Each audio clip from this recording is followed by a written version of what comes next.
Olá pessoal, tudo bem com vocês? Estamos dando início aqui a mais uma aula preparatória para o exame da ordem, para o exame da OAB.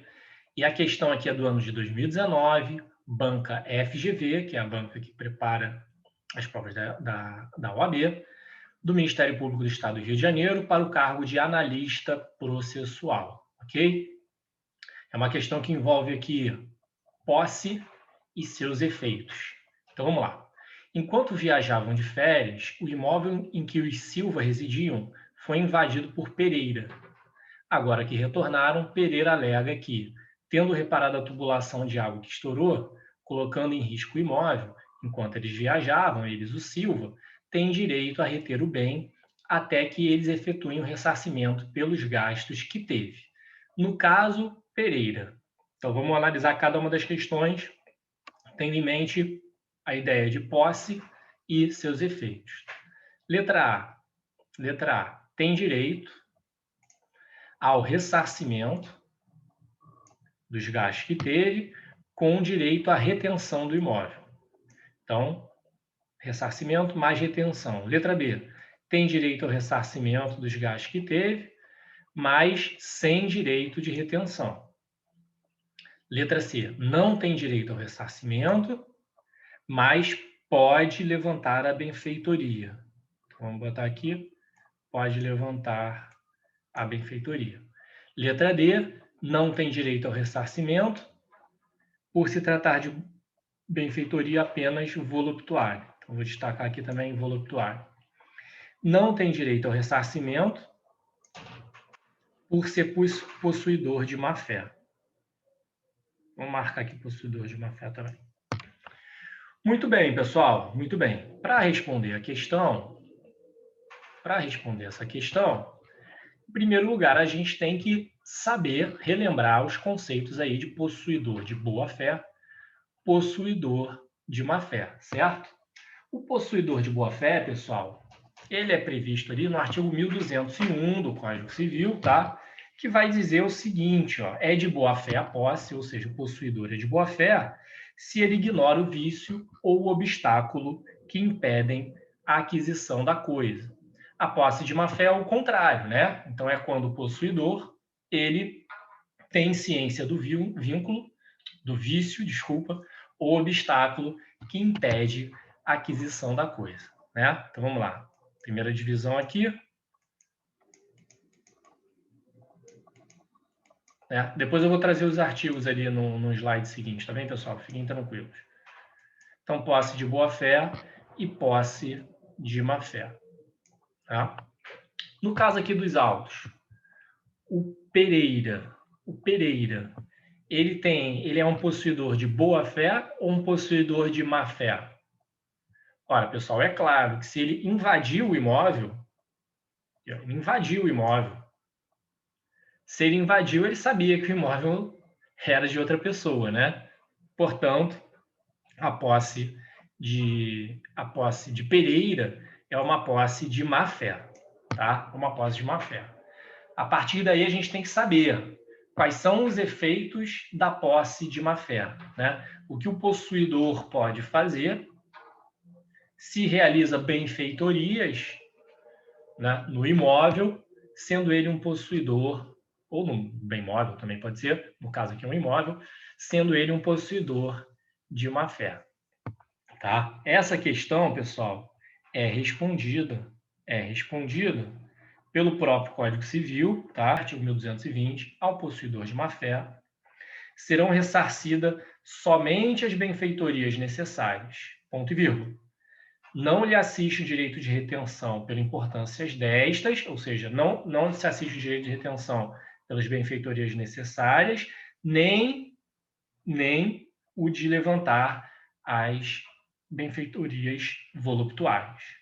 Então, portanto, o possuidor de má-fé, ele tem direito ao ressarcimento apenas das benfeitorias necessárias e não tem direito de retenção a nada e nem pode levantar as benfeitorias voluptuárias, tá? Isso significa, portanto, que a resposta está errada, porque ele sim tem direito a ressarcimento, né? Não, bom, Antes de dizer se ela está errada ou não, a gente tem que analisar, né, se essa benfeitoria aqui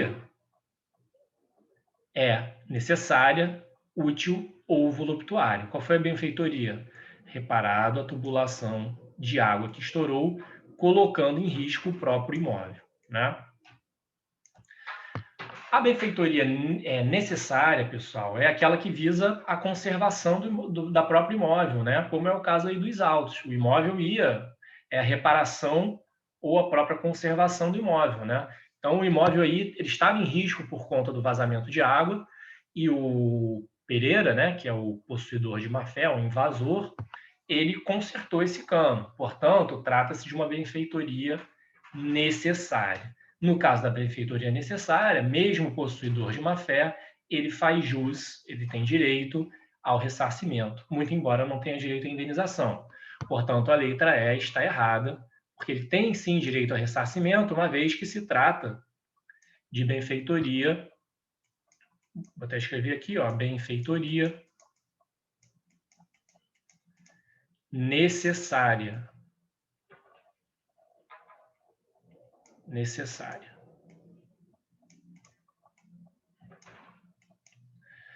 Beleza, letra D, não tem direito ao ressarcimento, também está errado, porque ele tem sim direito ao ressarcimento. Então, resposta errada. Resposta errada.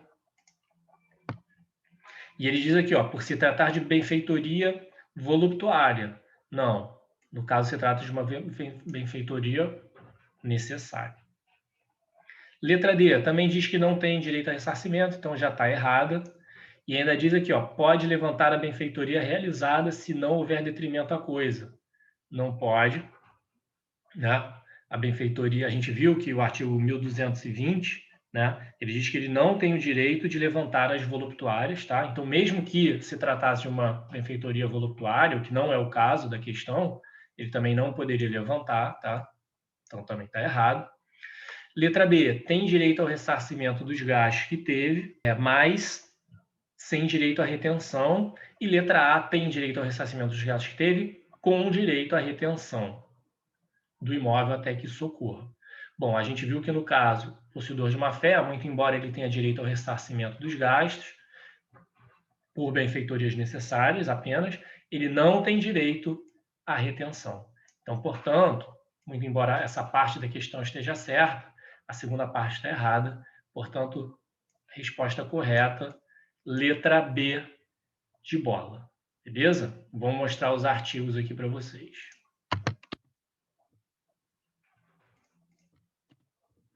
Vamos lá. A posse é de boa-fé quando o possuidor ignora o vício ou obstáculo que impede a aquisição da coisa, artigo 1201. E o artigo 1219 vai tratar dos efeitos com relação às benfeitorias. Então, ele vai dizer o seguinte: o possuidor de boa-fé tem direito à indenização das benfeitorias necessárias e úteis, bem como contas voluptuárias, se não lhe forem pagas, a levantá-las quando puder, sem detrimento da coisa. E, além disso, poderá exercer o direito de retenção do bem pelo valor das benfeitorias necessárias e úteis, ou seja, ele fica com a coisa até que seja ressarcido das benfeitorias necessárias e úteis, tá? Uma coisa que é importante a gente destacar aqui, pessoal, é que quando eles estão tratando aqui de boa-fé, quando a gente trata de boa-fé ou má-fé na posse, a gente está falando da boa-fé o quê, pessoal? Objetiva ou subjetiva? Boa-fé subjetiva, né?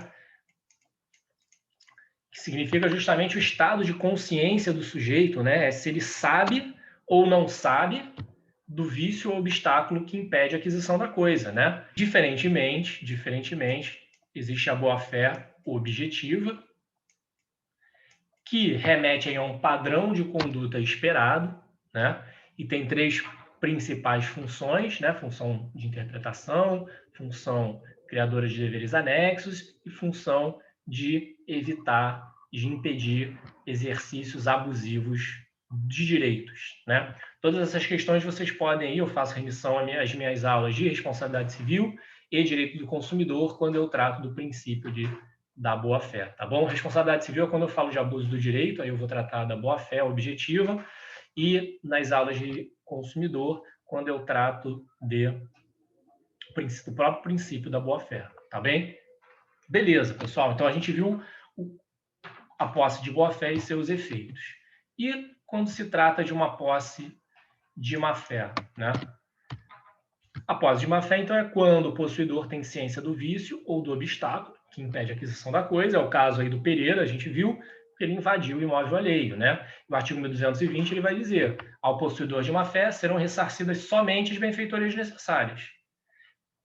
As úteis e voluptuárias, portanto, ele não faz jus ao ressarcimento. E ele não tem direito à retenção. Qualquer que seja a benfeitoria, ele não tem direito à retenção e nem pode levantar as benfeitorias voluptuárias, tá? E aí, no terceiro momento, eu faço uma revisão com vocês do que vem a ser benfeitoria necessária, útil e voluptuária, porque é importante para você conseguir, né, saber quais serão os efeitos da posse, né? Então, as benfeitorias, elas são melhoramentos que se agregam à coisa, estão ali previstos no artigo 96 do Código Civil, e elas são divididas em necessárias, úteis e voluptuárias. Necessária é aquela a fim de conservar a coisa ou evitar a sua deterioração, exemplo narrado na questão. Úteis, quando elas aumentam ou facilitam o uso do bem. Então, por exemplo, se o Pereira ele tivesse construído mais uma sala ou aumentado o banheiro, né, seria ali uma benfeitoria útil, né, uma vez que ela aumenta ou facilita o uso do bem. Já as benfeitorias voluptuárias são aquelas para mero deleite ou recreio, que não aumentam o uso habitual do bem, ainda que o torne mais agradável de elevado valor. Deixa eu até só consertar aqui, pessoal. Exemplo de uma benfeitoria voluptuária seria a construção de uma piscina na casa, né? Ou a piscina até você pode discutir se é útil ou voluptuária, tá? Mas creio que a maioria da doutrina vai entender que é voluptuária. Mas se você quiser que não haja dúvida, e normalmente até quando as pessoas elaboram questões de provas, elas tentam não deixar dúvidas, né? Então, uma benfeitoria voluptuária clássica é a construção de um chafariz, né? De uma cascata artificial. São exemplos aí clássicos de benfeitorias voluptuárias. Tá certo? Bom, então, matamos a questão e eu vou passar aqui para um exemplo concreto, tá? Uma decisão judicial que trata da posse dos seus efeitos, que eu achei bacana para vocês verem como se isso se dá na prática, né? Além das questões de prova, como isso se opera na prática. Eu vou explicar o caso aqui para vocês que a gente vai tratar da decisão judicial, tá? Vamos dizer que tinha o João e a Ana. O João é o proprietário do imóvel, da casa, do terreno, e a Ana, ela adentrou a esse imóvel. O João não estava ali presente na casa, ela entrou, murou, né? Então ela é possuidora.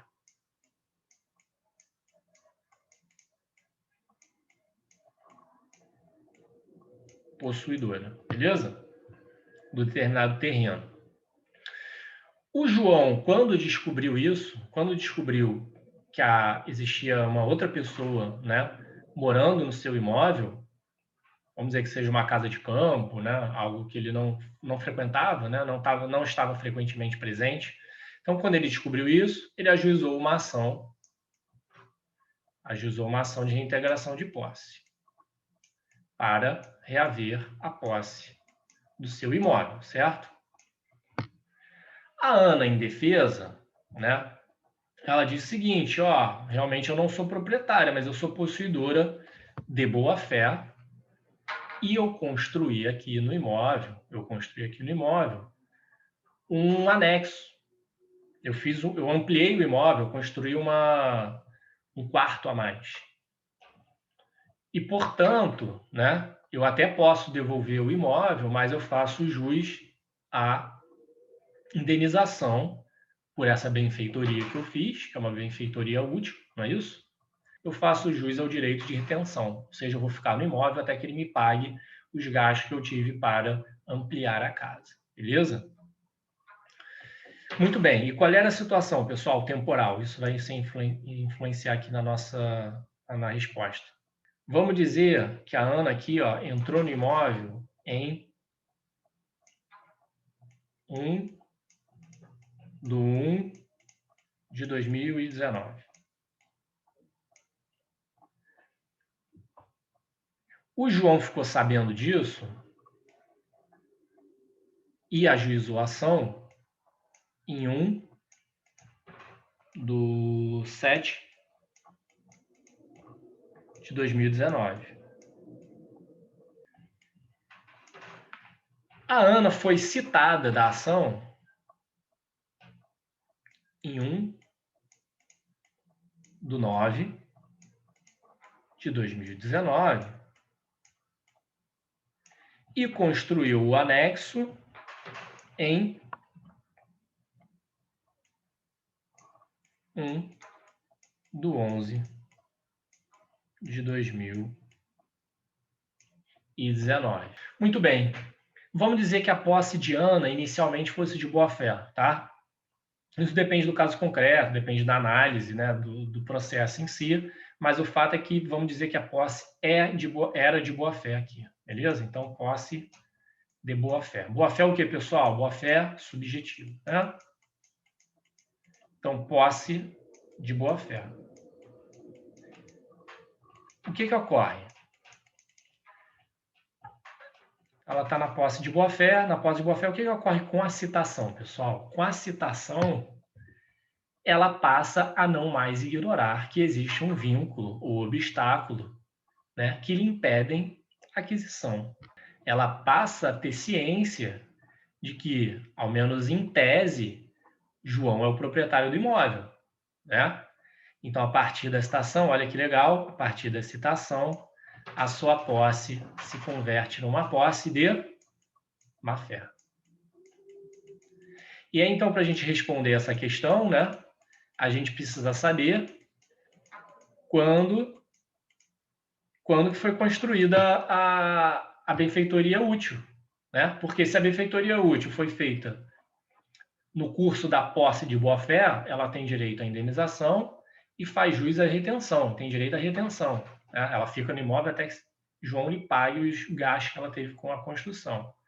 Por outro lado, se a construção foi feita no curso da posse de má-fé, a gente viu, Ana não faz jus à indenização, porque ela só tem direito à indenização das benfeitorias necessárias, no caso aqui é uma benfeitoria útil, até escrevi aqui, ó, benfeitoria útil, e ela não tem direito à de retenção, né? Nem das benfeitorias necessárias, quanto mais benfeitoria útil, ela não tem direito à indenização, muito menos direito à retenção do bem. Então, portanto, essa foi justamente a resposta da análise do desembargador. Ele entendeu que a posse de Ana, após a situação, já era uma posse de má-fé, como a construção foi após a citação, trata-se de uma benfeitoria útil, sem direito à indenização ou retenção. Vamos ver a decisão aqui. Vamos lá. Posse exercida pelos réus, que, embora possa ser considerada inicialmente de boa-fé, perdeu essa característica a partir da citação dos mesmos acerca da presente ação. Artigo 1201 do Código Civil. O que diz o artigo 1201, pessoal? É de boa-fé a posse que o possuidor ignora, a gente já viu. Na verdade, é 1202, ó, 1202. A posse de boa-fé só perde esse caráter no caso e desde o momento em que as circunstâncias façam presumir que o possuidor não ignora que possui indevidamente. Ou seja, a partir da situação, o possuidor ele já sabe que ele está, pelo menos em tese, possuindo, né? Possuindo de forma indevida, beleza? Cabendo ressaltar ainda que a construção de um cômodo realizada pelos réus no imóvel foi erguida no ano de 2014, ou seja, quando a posse dos mesmos já era questionada em juízo há 2 anos. Posse de má-fé que não confere direito à retenção ou indenização pelas benfeitorias, exceto as necessárias, sendo que, no caso concreto, o cômodo construído pelos réus não se tratava de benfeitoria necessária, mas sim de benfeitoria útil, de modo que merece ser reformada a sentença para julgar improcedente o pedido contraposto dos réus. Beleza? Interessante, né, pessoal? Então é isso. mais do que responder a questão, a gente aí transitou por diversos outros temas relativos. Vimos aí, inclusive, uma decisão de um caso concreto interessante envolvendo, que pode, eventualmente, ser objeto aí de uma segunda fase.